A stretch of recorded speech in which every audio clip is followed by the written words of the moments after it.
Yes, shop till you drop. We are professional shoppers.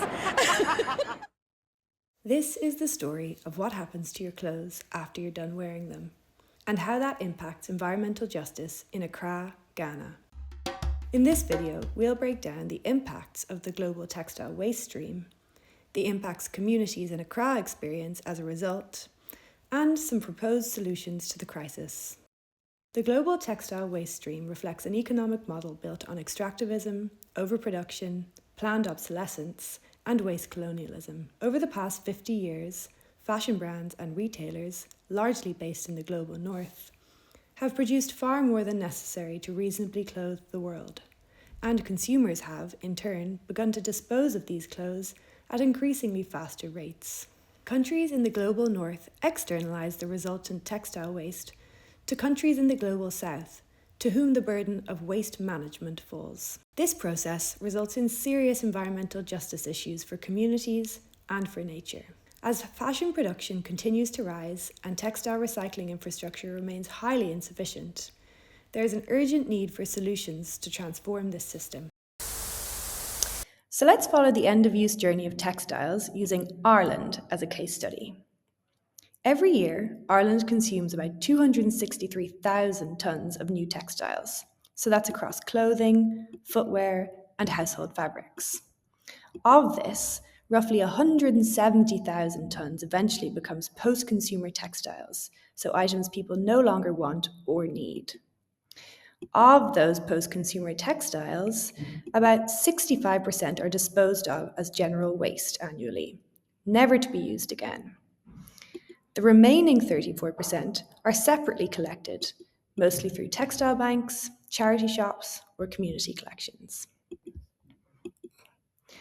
After collection, a total of 9% of post-consumer textiles are downcycled for other purposes.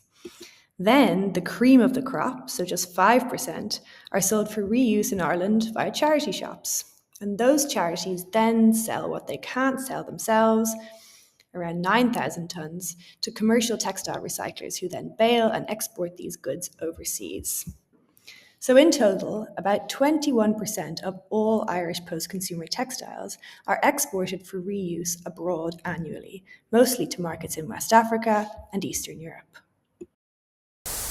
International trade laws enable raw materials to be easily extracted from the global south, but then processed and consumed by the global north, creating profits almost exclusively for global north stakeholders. Furthermore, when these materials are no longer useful to the global north, they're shipped back into the global south under the guise of second-hand clothing, thereby outsourcing the responsibility of textile waste management to these countries under the guise of aid and trade. Let's now dive into Accra, and specifically Kantamanto Market, one of the biggest second-hand markets in the world, as an example of a final stop on the global textile waste journey. Ghana now imports a total of roughly 111,000 tonnes of second-hand clothing per year, coincidentally almost exactly the amount that Ireland gives to landfill annually. Containers of imported clothing arrive at the Tema port every week from Europe, the UK, the USA and Australia, often via middlemen in places like the United Arab Emirates. These containers are often directly transported to the Kantamanto market, the biggest second-hand market in West Africa, with 30,000 traders circulating around 15 million items of used clothing every week. In Ghana, less than 20% of retailers make a profit, and research indicates that up to 50% of bales arriving into Kantamanto Market, at least 6 million items per week, are of very poor quality with no resale value, immediately becoming waste. When a garment is deemed unsellable, the biggest challenge is infrastructure, says Yaira Agbafa, a Ghanaian designer and activist. There's no formal waste management system for textiles in Ghana, he says. Developing effective systems is made even more complex by the contested definition of waste. After all, style is subjective and clothing is usually repairable. The majority of textile waste, 59 to 75%, leaves the market through official waste transportation. However, the mixing of clothing with other waste in this system has led to repeated fires and explosions in Accra's only landfill, Pone, due to methane buildup. Most of the rest of the clothing, 20 to 40%, ends up in the sea clogging local drainage systems, polluting beaches, getting burnt in piles throughout the market, or is dumped in informal settlements. There, it is used to further disenfranchise people living in poverty, who are often blamed for poor management of the pollution that they did not create but are forced to survive in. This discarded textile waste compounds social and public health issues. Children are at greater risk of dying from malaria because the clothing waste causes flooding and water pollution in their backyards. Communities are often dispossessed from land due to proximity to dump sites, exacerbating social inequalities. And toxic fumes are released when textiles are burnt, and most waste pickers in these landfills lack the appropriate protective gear to prevent inhalation. The banks of the Korle Lagoon in Ghana is now home to a landfill mostly made up of unused clothing shipped from the global north. The lagoon, which was once a source of livelihood and recreation for Accra's residents, now ranks among the most polluted water bodies globally. Where the lagoon meets the ocean, textile waste is such a huge problem that fishermen are more likely to catch clothes with their nets than fish. This is a clear illustration of waste colonialism. Accra functions as a waste frontier, a periphery where the global north's excess is absorbed under informal labour regimes and minimal environmental regulation. Neighbourhoods become sacrifice zones. Residents live and work among polluted waterways, burning textile heaps, and contaminated soils, bearing risks that enable ongoing consumption in the global north, while their own livelihoods, health, and environments suffer. That term was first coined in 1989 during discussions at the United Nations Environmental Program Basel Convention. So it is UNEPBC, describe the practice where high GDP countries, and by that I mean global north, like developed countries, dispose of their hazardous waste in low GDP countries or low-income countries, often exploiting their weaker regulatory frameworks. These waste volumes are a product of a fashion system driven by overproduction and overconsumption. Social media is inundated with videos of influencers displaying their hauls, from fast fashion and luxury stores alike. You know you love me. XOXO. Gossip. Videos like these are viewed millions of times, encouraging consumers to engage in similar behaviour, particularly young people. Ultra-fast fashion exploits our insecurities' most basic desires to build a positive self-image and foster a sense of community. These trend-driven shoes and shirts made in modern slavery conditions are often never worn or worn just a handful of times, before ending up polluting ecosystems and overwhelming communities in places like Accra, Ghana. But where do these clothes come from? German development agency GIZ illustrates that the UK is the largest exporter of used clothing destined to Ghana, with China as a close second. What this graph doesn't demonstrate is that the total quantity of import is the sum of all the lines, and only a fraction end up being resold in the market. A huge part of these shipments ends up in landfill and open-air dumps, overflowing into rivers and beaches, or burnt in incinerators that poison the air. In fact, 2 million kilos of waste, linked to over 3,800 global fashion brands, has been collected on the beaches of Accra in the last 2 years alone. If we take the UK as an example, which exports an average of 50,000 tonnes per year to Ghana, that's 500,000 tonnes over 10 years, the same volume as the Great Pyramid of Giza, or the weight of 3 Eiffel Towers. If we look at these second-hand clothes shipped to Accra in monetary terms, it reveals an average value per year of roughly $70 million. Solutions proposed by the Textile Recycling Association and other European second-hand clothing traders include traceability and harmonised regulation across countries. But they don't address the core problem. There are simply too many clothes being sent to Accra. The profits made by their second-hand traders are significant, and continued overproduction by their fashion brands maintains the wealth of many of the world's richest billionaires, like Bernard Arnault from LVMH and Amancio Ortega from Inditex. Many of the largest global fashion companies are publicly traded, and therefore driven by maximising shareholder profit. The most profitable way for brands to get rid of this excess stock is to sell it at discounted prices. and therefore attract even more customers, or to pass it on to the textile reuse trade, rather than investing in its own circular solutions. This system incentivizes brands to continue overproducing, with between 8 and 60 billion excess garments produced each year, up to 40% of all production.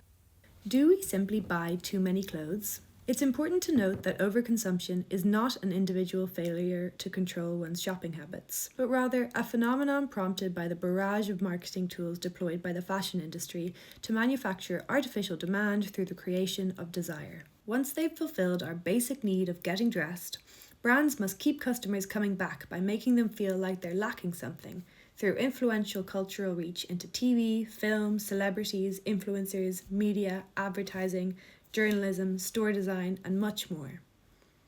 According to the United Nations Environment Programme, fashion is one of the most powerful marketing engines on earth. It shapes the very notion of desire and aspiration, in turn impacting wider cultural norms and expectations. These methods are incredibly effective. Between 1996 and 2012, the average amount of clothing purchased per person in the EU increased by 40%. Relative to income, most of us spend less on clothes than our parents did, even though we physically own more clothing. In 1995, households in the G20 spent an average of 6% of their total expenditures on clothing and footwear. By 2021, this share was only around 4%. This is because the price tags do not reflect the true cost of all the labour and resources that it takes to produce a garment, the so-called externalities. This is due to cost shifting between the global north, where most brands are headquartered, and the global south, where most clothing is manufactured due to lower labour costs and weaker environmental regulations. For example, a t-shirt sold in Europe for €29 could provide the brand with €3.61 in profit, while paying garment workers in Southeast Asia just 18 cents, less than 1%. Inevitably, these artificially low prices prompt consumers to buy more apparel and use it for shorter periods than they did 20 years ago. Could recycling solve this crisis? Less than 1% of clothing collected for reuse is recycled into new clothing. In part, this is because while various textile-to-textile recycling technologies are available, they do not yet exist at the scale needed to recycle the fashion industry's excess. Several T2T recyclers have shut down recently due to a lack of brand offtake agreements. To simplify the cause of this problem, why would a brand whose sole purpose is to deliver shareholder profit invest in a recycled fibre that costs 50 to 200% more than conventional alternatives? Add to this the technical complexities of recycling fibre blends, such as polyester, cotton, and elastane, as well as dealing with the trims, threads, dyes, and chemical finishes. It likely proves more profitable for brands to make clothes from virgin fibres rather than address these complexities. Finally, collection systems for post-consumer textiles vary massively amongst municipalities worldwide and can be confusing for consumers to navigate. Meanwhile, incentives to resell or repair struggle to compete against the aforementioned low prices of new clothing. Hence, the likelihood of customers simply throwing garments in the bin or a charity donation box. This system is not just ineffective, but unfair. Waste flows are embedded in a global political economy of unequal exchange. The global north produces far more than needed, while the global south absorbs the resulting environmental and social costs. Beyond economics, this trade contributes to the loss of traditional livelihoods, as well as knowledge and cultural practices, undermining community autonomy and identity. Traditional textiles production and tailoring in Ghana, such as kente weaving and batik, have declined under pressure from cheap imports. From a degrowth and environmental justice lens, these losses are not collateral damage, but predictable outcomes of a system prioritizing northern growth over southern well-being. Communities also experience land dispossession and loss of sense of place, as waste piles and contaminated waterways transform productive and culturally significant landscapes into toxic waste zones. There's a lot of things that must be done. Consumers have responsibilities. Producers have responsibility. Producers must know the impact of what they are producing. They should see that they are creating more problems. And once they take accountability, they will slow down. That will mean that they will have to spend more time producing quality over just mass production that will fade after a couple of weeks and end up. So it is an aspect that has to be done. We need to produce less. So, let's talk about potential solutions. Accra-based non-profit, the OR Foundation, advocates for policymakers to implement Extended Producer Responsibility, or EPR, in order to catalyse a justice-led transition from a linear textiles economy to a circular textiles economy. In order to redistribute money to communities around the world that are most affected by waste pollution, they recommend holding brands financially accountable for the waste they produce by designing EPR policies around 3 key principles. 1. Internalised costs of waste management through collecting eco-modulated fees. 2. Global accountability through redistributing these fees to communities who are doing the work of end-of-life reuse and recycling. And 3. Disclosure of production volumes to measure progress on waste reduction. The OR Foundation critiques existing textile EPR policies for failing to address the extent of fashion's waste colonialism. They recommend that France owes communities in Haiti, Lebanon, and across Africa at least €5.7 million in reparative payments, in accordance with EPR fees paid to sorters in France. This funding could contribute to the restoration of natural ecosystems that have become textile waste disposal sites, such as the Corlay Lagoon in Accra. In 2022, the OR Foundation and online fast fashion retailer Shein announced a $15 million 3-year agreement as part of Shein's EPR fund. The OR Foundation sees this project as a temporary support for local communities alongside their main call for globally accountable EPR policies at the intergovernmental level. In response to the controversy around the collaboration, which many saw as a form of greenwashing, Ghanaian designer Sami Oteng argues, "If you think about the work that is being done here and the discussions that are going on around these topics within the fashion space in the global north, there's such a huge disconnect. It almost seems like there's more interest in talking about all these topics than in actually doing the work." The agreement has already resulted in the support of more than 200 women to leave physically intense head-carrying work in Cantonmanto market, placing them in paid apprenticeships or education. It's also launched Canta Keepers, a waste collection and haulage program that ensures textile waste leaving Cantonmanto is transported to a sanctioned dump site. Another policy proposal for a cap and share system has suggested an absolute cap on garment production volumes, with the size of the cap tied to the company's size, revenue, and reliance on fossil fuels. Fines from companies exceeding their production limits could then be redistributed to fund local recycling hubs and circular fashion systems, such as Ghana's The Last Straw Textile Recycling Project. According to Fashion Revolution, 91% of major brands failed to disclose their production volumes in 2025, which currently makes it impossible to hold them accountable for the impacts of their overproduction. To address this data gap, the OR Foundation's ongoing Speak Volumes campaign invites consumers to urge brands to disclose their annual production volumes in order to facilitate the cleanup of textile waste and the remediation of its impact on ecosystems and communities through accurate, data-driven policies. They note that production volume is a data point that is easy for brands to calculate and easy for the average consumer to understand. But what about policy in Ghana itself? Rwanda has a protectionist policy that bans second-hand textile imports from Europe as an attempt to develop its own textile sector.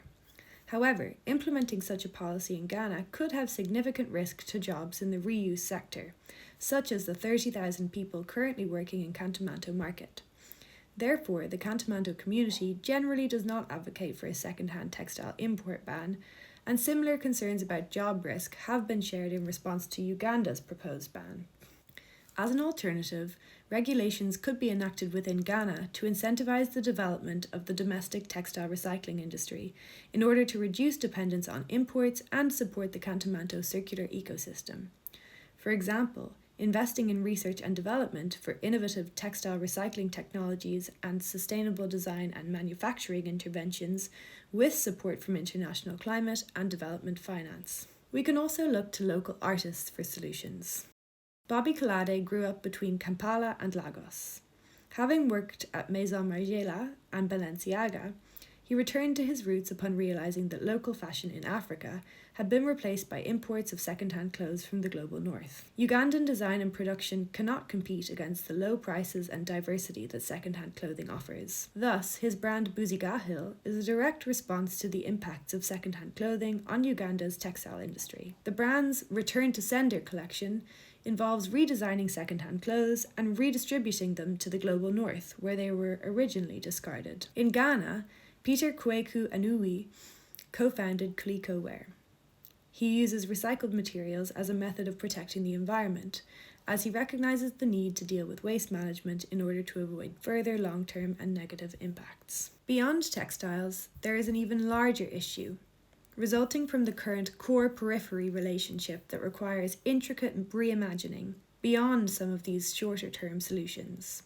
Samir Amin argues that the plunderers of the Global South, those in the USA and EU, use the World Bank to force countries in the periphery to fully integrate into the capitalist system as it is, and wait for private capital to manifest a miracle of development. He argues that the core is fundamentally opposed to sovereign projects of organised industrialisation.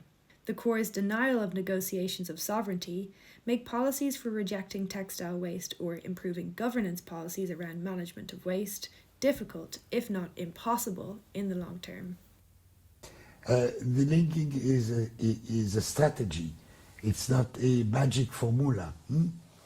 It is a strategy of submitting external relations, and particularly economic external relations, to the needs and the logic of the top of the priority of developing internally.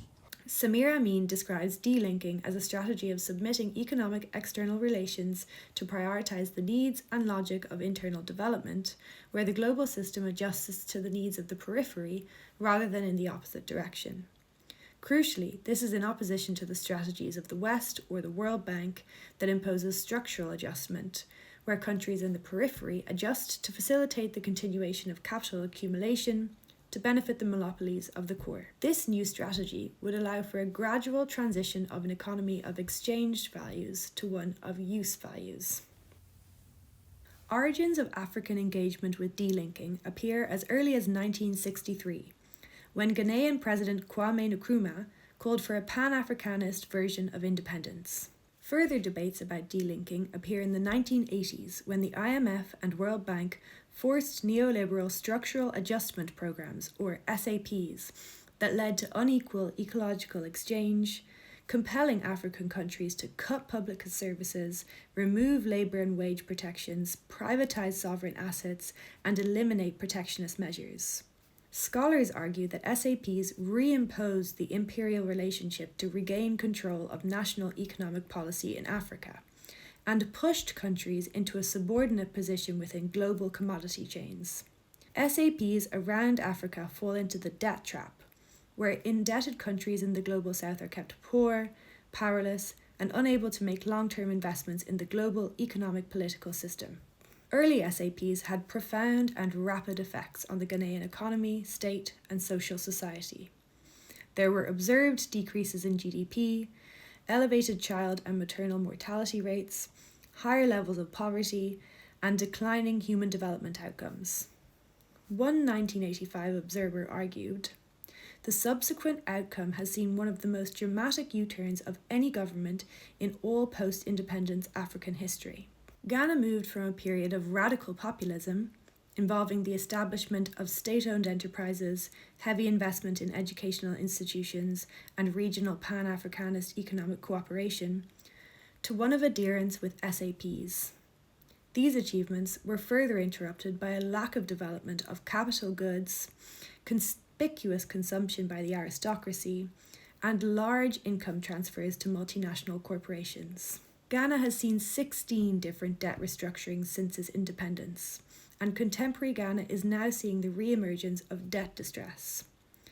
The legacies of collapsed developmentalism, SAPs, exploitative transnational lending systems, alongside internal fiscal mistakes made by the Ghanaian government, have intensified their indebtedness. Short-term solutions, reparations, and even debt cancellation may be insufficient to address this re-emergence, and will be better approached in tandem with regional alliances and delinking to provide justice for Ghana. At the end of the day, we cannot just talk about a problem without offering solution. So it's good that we understand the problem, how it's coming about, where it's coming from. But to answer you, if I could influence one policy in Ghana, that would focus on shifting responsibility internationally. So shifting responsibility upstream, because Ghana should not bear the environmental and financial burden of waste it did not create. So that means holding global north accountable, making sure that at least there's a system that will make sure that whatever is sent out as export meets certain quality. Once that is done, the waste will not come to us, will not be dumped on global south. Conclusion.